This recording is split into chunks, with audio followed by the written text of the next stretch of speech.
Hi, I'm Andrea. Welcome to this 30-minute yoga practice. I'm so glad you've joined me.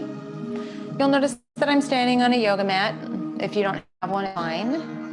A carpeted floor, as long as it's not too slippery, will work just great. I have a chair. I highly recommend having one nearby just in case.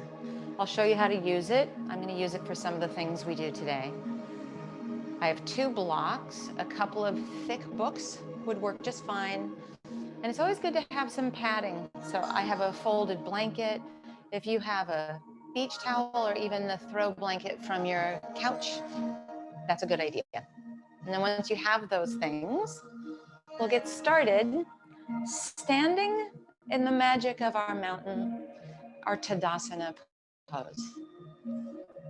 The blueprint for all yoga poses, and the place where we can stop so that we can start. Feet hip distance. Turn your palms away from one another. Let that happen at your shoulder joint. So you smile your collarbones open. There's a lift of your low belly, and we'll build our mountain from the ground up. Feel all 4 points of your feet and an evenness to those as best you can find. Let your hips be over your heels, so we're not tucked in our pelvis and we're not arching in our back. Shoulders over hips over heels, evidence of our smiling collarbones, our palms turned away from each other. And lastly, lean your head back just a little, so it's ears over shoulders, over hips over heels. Gorgeous posture and the power of our mountain. As you stand here in your mountain, find your breath. Bring an awareness to it and see if you can breathe in and out through your nose. Elongate your breath. Deep inhales and complete exhales. Using your inhale, take your arms out to the side and up to the sky in a V shape. And then exhale and let your arms come alongside your body. Have a little teeny bit of bend in your knees so we're not locked out in our knees. Inhale, arms out and up in a V shape.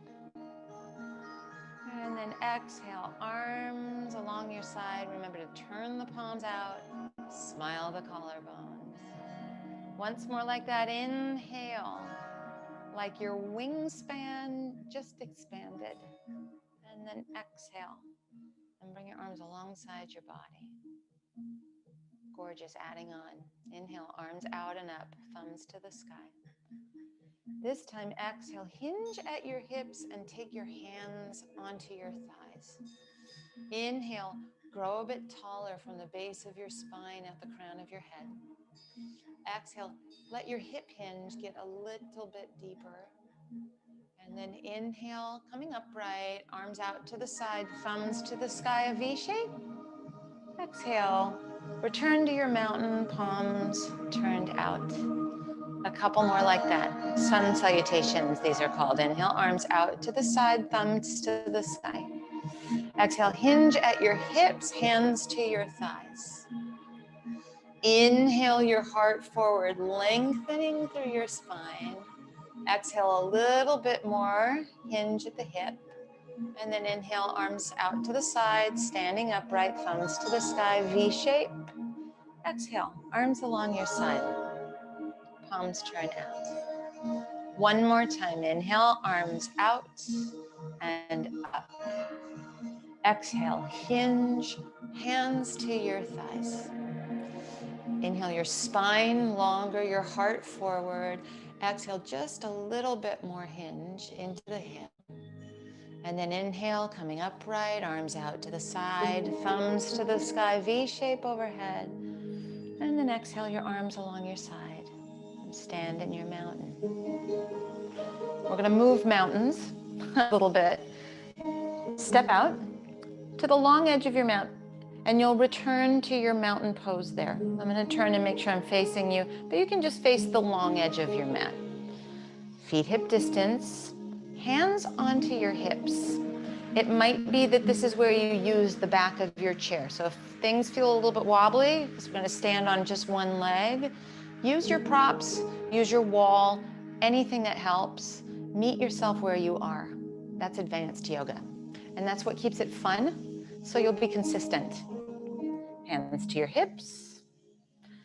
Stand on your left leg and hug that outer left hip in towards what's called the midline. So we're not letting it collapse out to the side. Take your right leg out in front of you. So here's where the balance starts to come in. Imagine that we're going to dance a jig. Your hands are on your hips. Feel at your right hip joint as your right leg turns out, and you can actually turn it back up. So you feel, that's what's called mobility at the hip joint. And on the other leg, stability as you hug that left hip in. So it's kind of tricky. You might want to have your hand on something. It would probably benefit even me to have my hand on something. Now let the leg turn out. So we're in our dancing a jig position. And then bend your right knee and like a little kickstand, put your right toes to the inside of your left ankle. So right there on the ground. Remind yourself to hug that left hip in. And then maybe your right foot can come up onto the shin. There might be a couple of you, especially if you happen to be using your hand on your chair, who have bodies that are fine with bringing that foot even higher up. Ideally not right on top of your knee though. Now, maybe arms out to the side, thumbs to the sky, and a V shape here in our tree pose. Oftentimes, there's a gust of wind that threatens to blow the tree over, at least for me. Have a smile about it, climb back into your tree if it goes down with the wind. And then bring your hands back to your hips, turn your right knee forward, and place your feet hip distance and into your mountain. Pause for a second. It feels nice to have this much real estate on the ground, doesn't it? We'll dance a jig on side 2. Hands to your hips, maybe a hand on the base or the back of a chair or a wall. And then left leg extends out in front of you. Right hip is now hugging into a midline. So it doesn't collapse. That's going to make the gust of wind in your tree for sure blow at least a few branches. Now turn from your hip like we're dancing a jig in that left leg, and then toes to the sky. You can go back and forth or just keep turning the leg out. It's up to you, but it's kind of cool, I think, to feel that hip in its hip socket moving around. That's mobility. So it's not something that's happening elsewhere. It's happening right there in you. Now, next time you're dancing a jig and turning the leg out, keep it there. Hug that outer right hip in. And then like a kickstand, place your left toes, the ball of your left foot, to the inside of your right ankle. And this can be it. This could be it with your hand on some sort of stabilizing back of a chair or wall. Perhaps you start to walk it up to the calf muscle. There'll be some of you who take it up even farther than that. And then if everything's feeling relatively sturdy, you can take your branches to the sky. So thumbs to the sky in a V shape, or even arms out to the side, or one arm out to the side and the other on the back of your chair. Remember, the gusts of breeze through your trees come up when least expected, and you can always climb back in. It's good to be playful and climb in our trees, don't you think? A couple more moments. And then bring your hands to your hips and turn your left knee forward, step hip distance and into your mountain. And we're facing the long edge of our mat. Arms out to the side. This is our measurement for our warrior 2. So step your legs about the same distance as your wrists. So think ankles under wrists with your arms outstretched. Great. Turn your right leg out. Remember the jig that we just danced? It's the same idea. Turn your right leg from that hip so that your right foot is facing the short edge of your mat, just like dancing a jig all over again. Cheat your left heel back at about a 45-degree angle, and then bend your front knee and try to make sure that your right knee and right ankle are in a vertical line. So for me, I have to walk my right foot forward a little bit. We'll be dynamic. Straighten the arms overhead and your front leg, and then bend your front knee. So back and forth, a little dynamic movement in our warrior two. If your tempo is different than mine, no problem. If you can coordinate the inhale being when we reach up and straighten the leg, and the exhale being when you bend your knee into chair pose, that would be a very good breath guiding movement possibility. We'll do dynamic one more time and then settle into our warrior two for a second. Now the right hip is doing tree pose, and the right hip is hugging underneath you as if it was interested in making its way to your left toes. Thumbs are to the sky or palms are to the sky. Low belly is lifting. We stay for just a moment here. If your arms are tired, lower them down or put your hands on your hips anytime. If you need to straighten and rebend the front knee like we did a moment ago, do it anytime. 3 more moments, just as we are.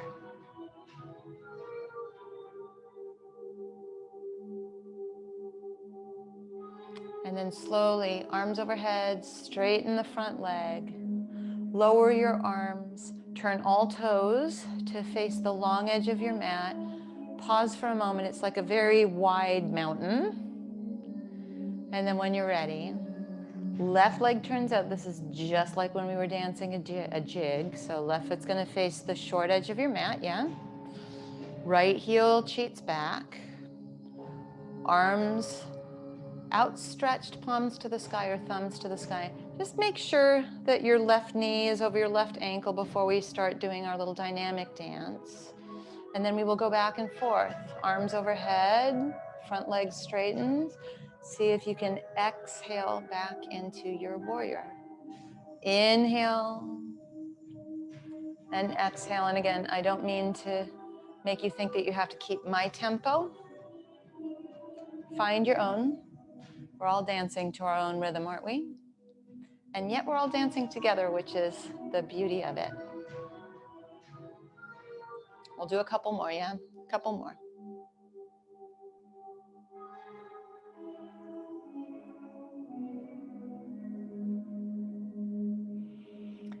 Next time you're in your warrior two, settle into it. Remember that you're welcome to lower your arms, straighten your front leg anytime. A whisper of challenge is great, but you're not overstaying your welcome. That's important because it's about consistency. See if you can find what's called effortless effort. Shoulders are nowhere near your ears, and if it's fatigue from the arms being out, you can always just bring your hands to your hips so that the shoulders relax. Imagine your left thigh bone trying to make its way to the left side of your mat instead of the knee collapsing inward. We'll let this brew for just a few more moments. If it's too long for you, just meet us with a straight leg.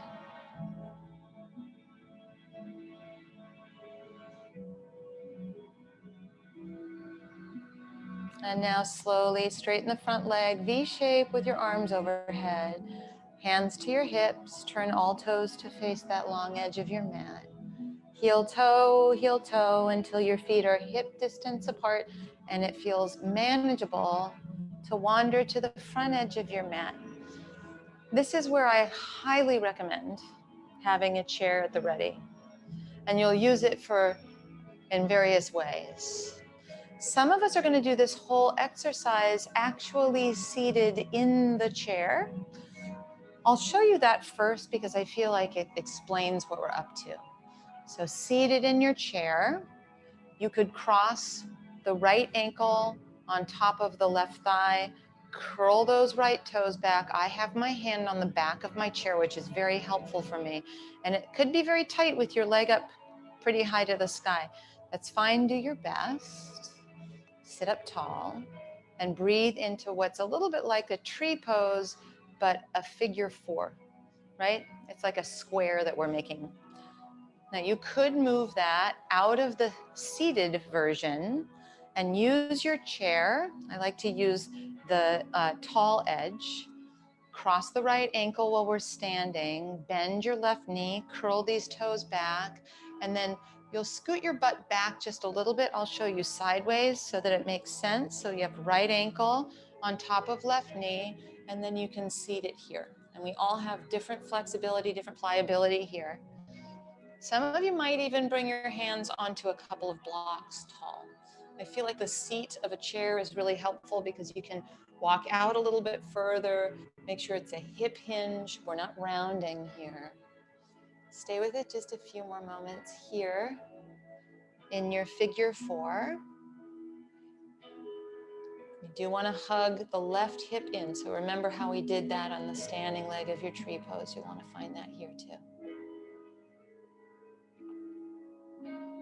If you walked your hands out, walk them so that you can stand upright.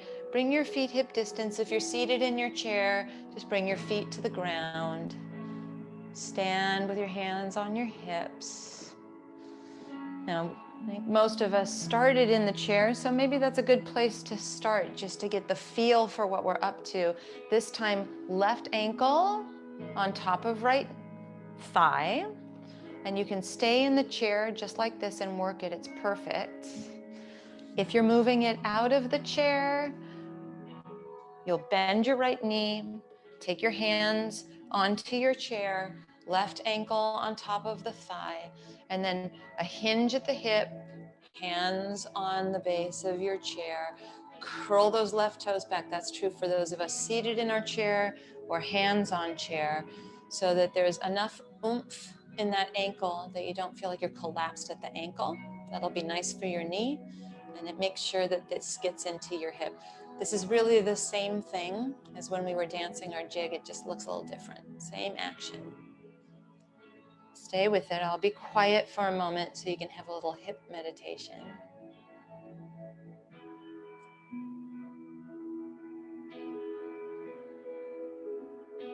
Last couple moments, you're doing great.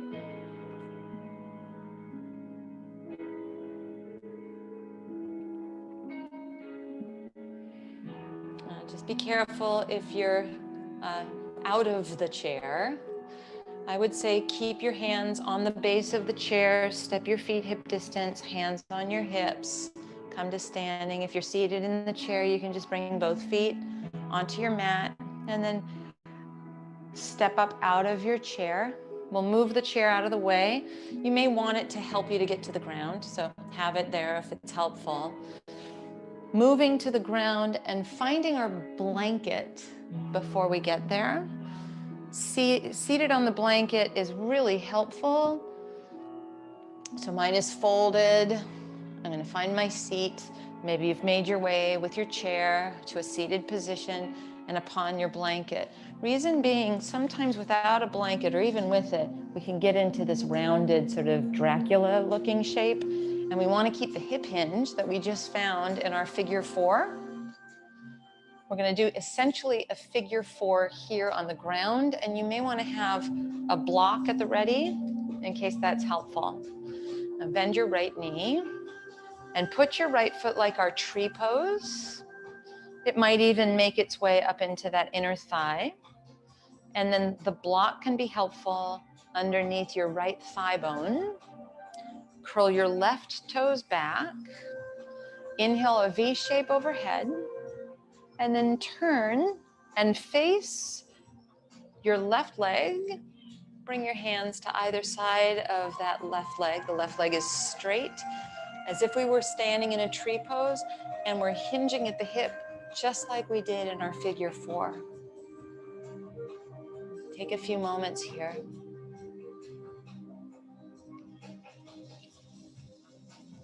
Every inhale, grow a little bit taller. Every exhale, inspire a little bit more stillness.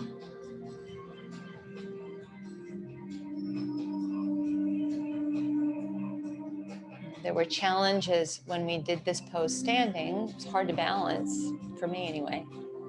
The challenge here is to be instead of so much doing. See how, if you can stretch into that idea. 2 more moments as we are.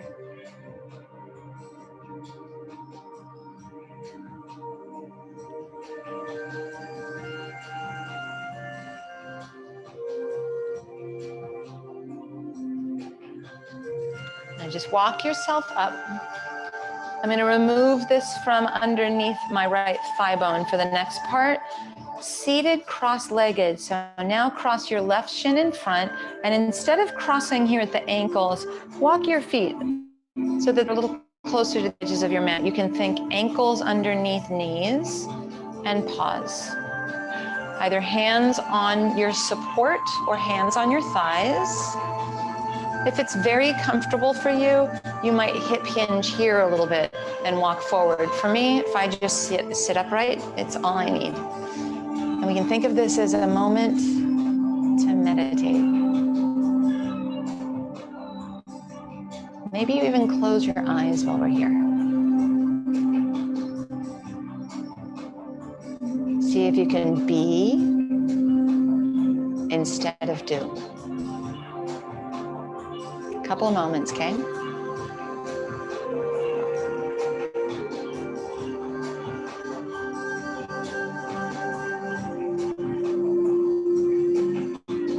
Let your eyes come open.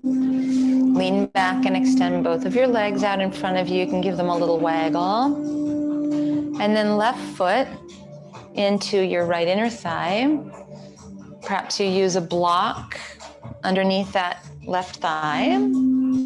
Curl your right toes back, so it's like we're standing in an oddly shaped tree pose, and think of the hip hinge that we found in our figure 4. Then let's do the arms out to the side we did on the first side. So we get a turn of the left ribs towards the right thigh, and then walk out and pause. See how it goes to sip in the stillness in this shape.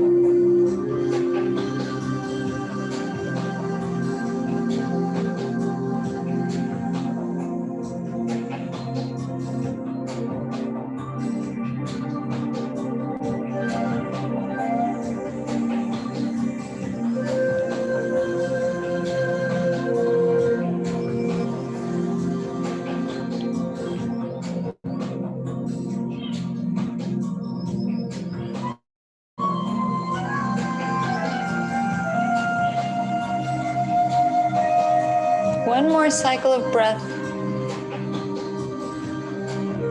And then carefully walk yourself up.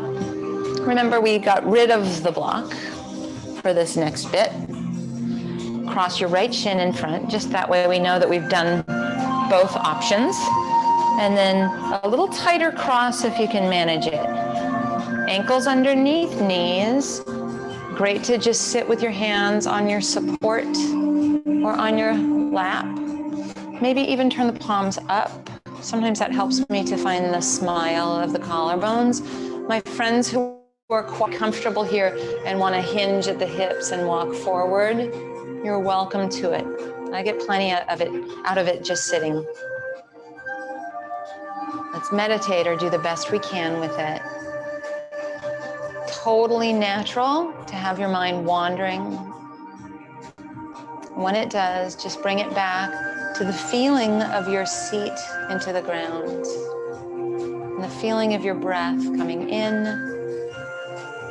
and going out of your nose. Try not to get frustrated when your mind wanders. It happens to all of us, just like the gusts of wind in our trees. climb back in. A full minute of silence here.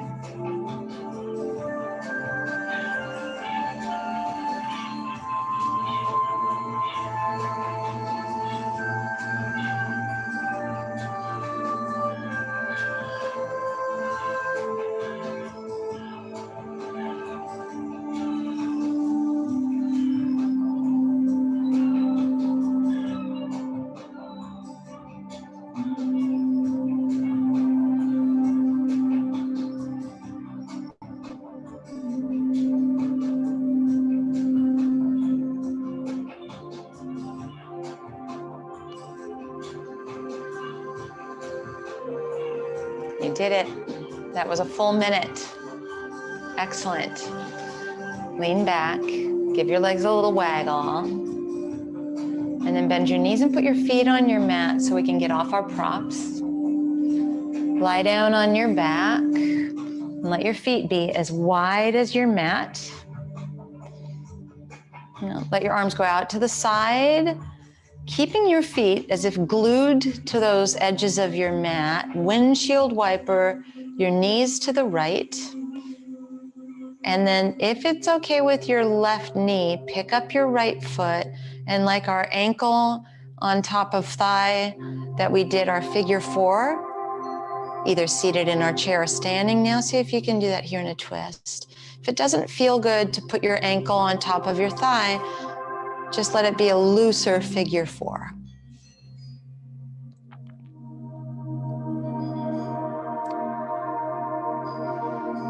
And then come back to center with your feet as wide as your mat, windshield wiper over to the left, and you can stay just like this. This is the looser figure 4, or pick up your left foot and cross the left ankle on top of the right thigh, but you're the expert. I'm just the guide. Make sure it feels like the right move.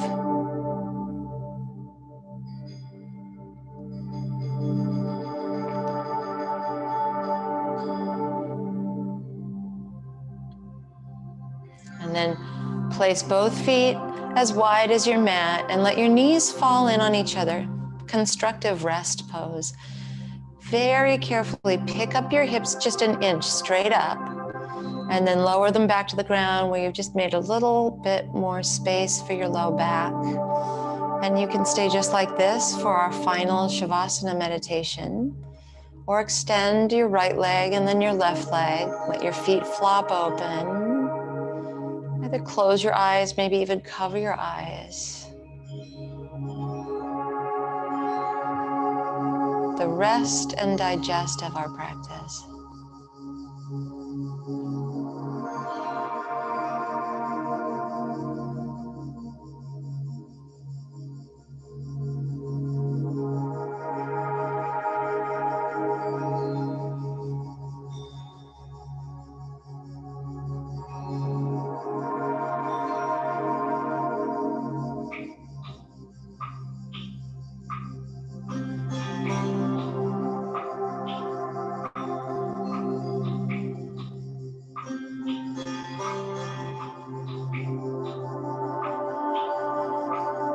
Welcome to stay here in our final Shavasana meditation as long as you'd like. If you're ready to make your way back, bend your knees, place your feet on your mat. If they're not there already, roll carefully to either side. And then using the strength of your arms, bring yourself up to a comfortable seat. And maybe that seat is our cross-legged position we were in not so long ago. You could even sit back up on your folded blanket. Palms up or down. Take a moment. Notice how you feel.